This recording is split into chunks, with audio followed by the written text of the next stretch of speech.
और आपको एक बात बता दूं, आज जिस तरीके से मिथुन चक्रवर्ती भाजपा के नेता, जी हाँ, ये वही मिथुन चक्रवर्ती हैं जिन्हों की हर फिल्म में गुंडे इनकी बहन को उठाकर ले जाते हैं। जी हाँ, ये वही मिथुन चक्रवर्ती हैं जिन्होंने पिछली बार के चुनाव में कहा था कि आमी पानी वाला सांप नीचे, आमी अटेंड कोबरा चे कोबरा।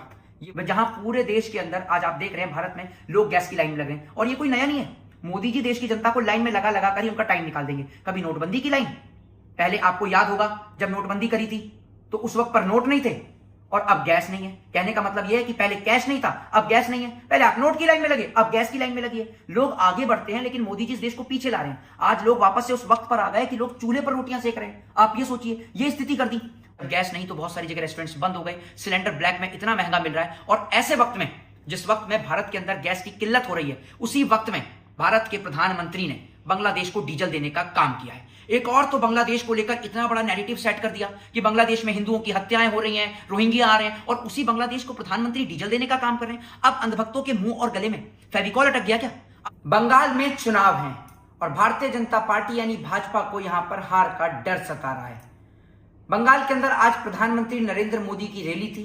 रैली से पहले भाजपा कार्यकर्ताओं के बीच और टीएमसी के कार्यकर्ताओं के बीच झड़प हुई, जिसमें भारतीय जनता पार्टी के कई कार्यकर्ताओं को चोट आई है। और जिस झड़प में, जिस पथराव में, मैं आपको बता दूं, बीजेपी के जिला अध्यक्ष समेत कई लोग घायल हो गए हैं। और आपको एक बात बता दूं, आज जिस तरीके से मिथुन चक्रवर्ती भाजपा के नेता, जी हाँ, ये वही मिथुन चक्रवर्ती हैं जिन्हों की हर फिल्म में गुंडे इनकी बहन को उठाकर ले जाते हैं।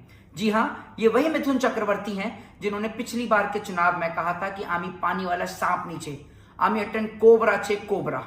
ये वही कोबरा जिसने आज एक बार फिर बंगाल की मंच से जहर घोलने का काम किया है, या फिर ये कह लीजिए कि पश्चिम बंगाल के मुख्यमंत्री को खुलेआम धमकी देने का काम किया है। क्या कहा है? जिसकी बहन को हर फिल्म में गुंडे उठाकर ले जाते हैं मिथुन चक्रवर्ती ने, क्या कहा है वो मैं आपको बताना चाहता हूं, सुनाना चाहता हूं। क्या बोले मिथुन चक्रवर्ती, ये मैं आपको बता देता हूं। मिथुन चक्रवर्ती ने कहा है कि एक बार हाथ टूटा था, एक बार पैर, लेकिन इस बार हो सकता है कुछ और ही टूट जाए, इसलिए उसके लिए तैयार रहना चाहिए। उन्होंने कहा कि तुम्हें आईसीयू में भी भर्ती होना पड़ सकता है, और जरा सोचो अगर तुम आईसीयू से ही भाषण देने लगे तो वह नजारा कैसा होगा। ये बात मिथुन चक्रवर्ती ने कही है। और किसके लिए कही है ये आप सभी को पता है। पिछले चुनाव में ममता बनर्जी के पैर में चोट लगी थी, उन्होंने नारा दिया था खेला होबे, और खेला होबे का नारा दिया था, जिसके बाद बंगाल के अंदर भाजपा को कड़ी हार का सामना करना पड़ा।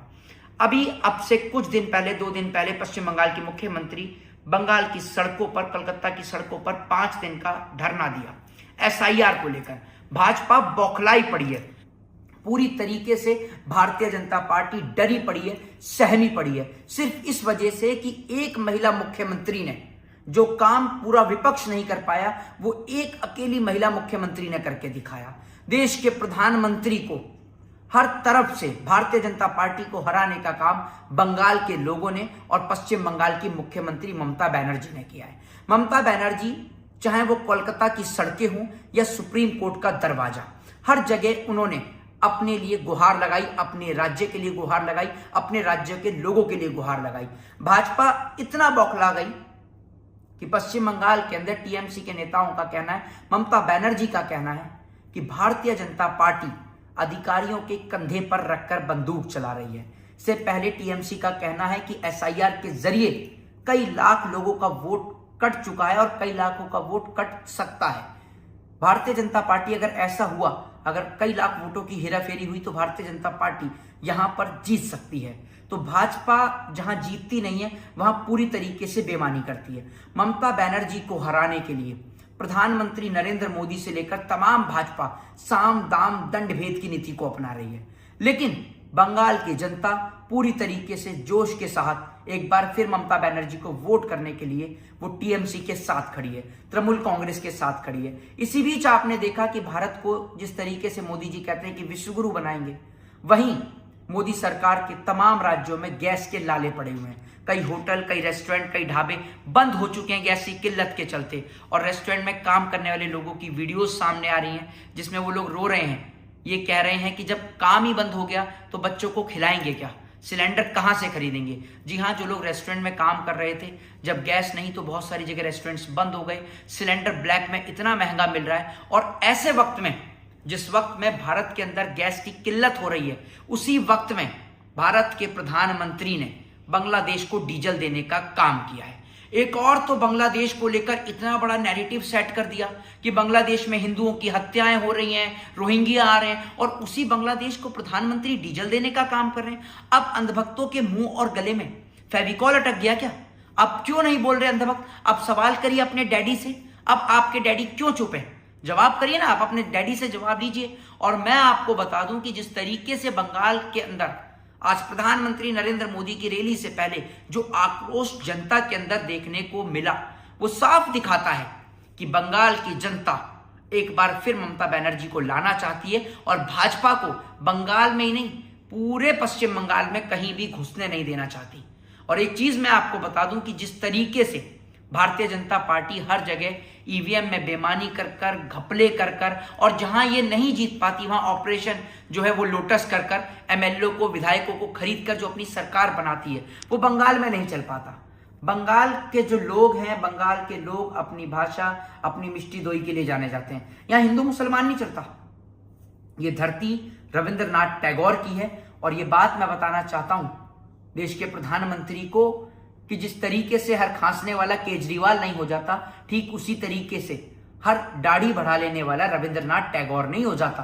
आप ये जो दाढ़ी बढ़ाकर ये दिखाना चाहते हैं ना कि आप रविंद्रनाथ टैगोर बन गए, तो ये कभी मत सोचिए। दूसरी बात, ये बंगाल की वो भूमि है जहां पर लोग आपसे सवाल करेंगे, पूछेंगे कि जो योजनाएं आप यहां बता रहे हो आपने उत्तर प्रदेश में लागू करी। और बड़ी बात यह है कि जिसकी पार्टी का नेता खड़े होकर एक महिला मुख्यमंत्री को धमकी दे सकता है, उस प्रदेश के अंदर अगर इनकी सरकार बन गई तो वहां बहन बेटियों की क्या हालत होगी आप समझ सकते हैं। क्योंकि आपने देखा प्रज्वला रेमन्ना, जिसका इलेक्शन कैंपेनिंग प्रधानमंत्री नरेंद्र मोदी ने किया, कुलदीप सिंह सेंगर, आपको याद होगा भाजपा का एमएलए था जिसने एक बेटी के साथ बलात्कार किया, अच्छी तरीके से आप लोगों को याद होगा। आपको याद होगा हाथरस की घटना, आपको याद होगी क्या कहते हैं उत्तराखंड में बहन मनीषा के यहाँ की घटना।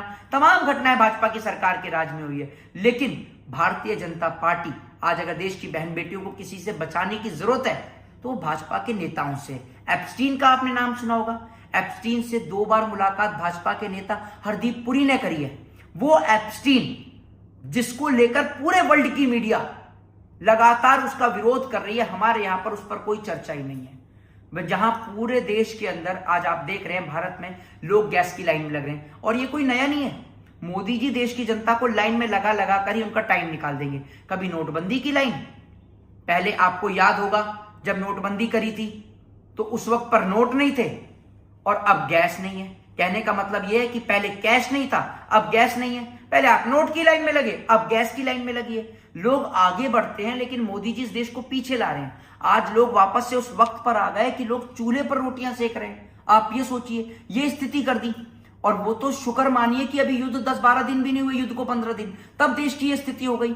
एक पिता भी जो है वो अपने बच्चे के करियर के लिए सारी चीजों को सोच कर रखता है, लेकिन हमारे प्रधानमंत्री ने हमारे देश के लिए कुछ सोच ही नहीं रखा। और सोचे भी कहां से भाई? ना उनका घर है ना परिवार है। घर परिवार पे सवाल कर लो तो ये कहते हैं कि मैंने देश के लिए घर को छोड़ दिया। देश के लिए अगर आपको घर छोड़ने का इतना शौक था तो फौज में जाते। और आप कहते हैं कि देश के लिए घर छोड़ा तो शादी क्यों करी? पहले देश से प्यार नहीं था, शादी करने के बाद देश से प्यार आया आपको। तो ये जो आप इस तरीके की बातें भाजपा के तमाम नेता देश के प्रधानमंत्री को सपोर्ट करने के लिए कहते हैं, मैं अभी भी उनसे कहना चाहता हूं कि अपनी आंखें खोलें। शाहरुख खान पर तो आप लोग सवाल कर लेते हैं, जब भारत में गैस नहीं है ऐसे टाइम पर बांग्लादेश को डीजल देने की आपको क्या जरूरत पड़ी? अपनी राय, अपनी प्रतिक्रिया कमेंट बॉक्स में जरूर दें। जय हिंद, जय संविधान।